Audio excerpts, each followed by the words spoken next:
Abbiamo provato di tutto come FIMG, responsabilmente e con molta pazienza, di interloquire con la regione.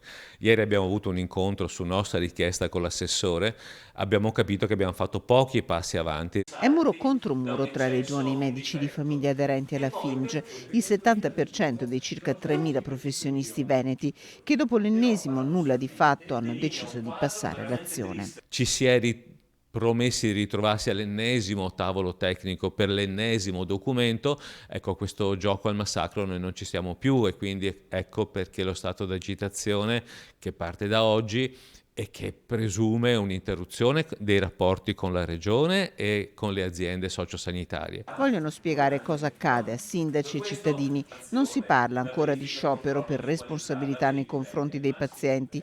Il rischio è la privatizzazione della sanità veneta. Dove si infilano tutti i soggetti privati, societari, società finanziarie, cooperative più o meno, associazioni, dove non c'è la gestione della sanità e il controllo di qualità anche di questi soggetti, c'è un mercato che è il contrario ovviamente della qualità e dell'appropriatezza.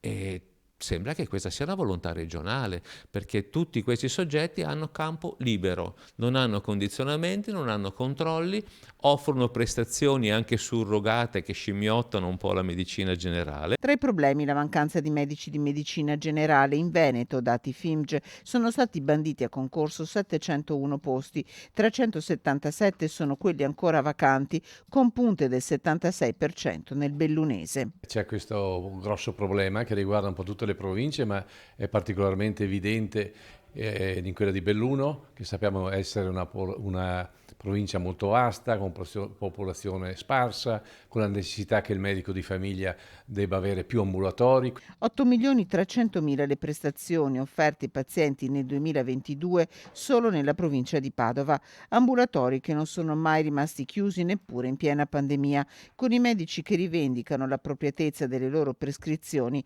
per cui ricevono un premio dalle ULSS a obiettivi raggiunti. Ci vengono anche retribuiti questi obiettivi, per cui non si capisce qual è la verità dentro questa situazione, perché o da una parte siamo inappropriati e altrettanto impropriamente la Regione attraverso le aziende ci riconosce dei soldi, oppure significa che non è vero che siamo inappropriati.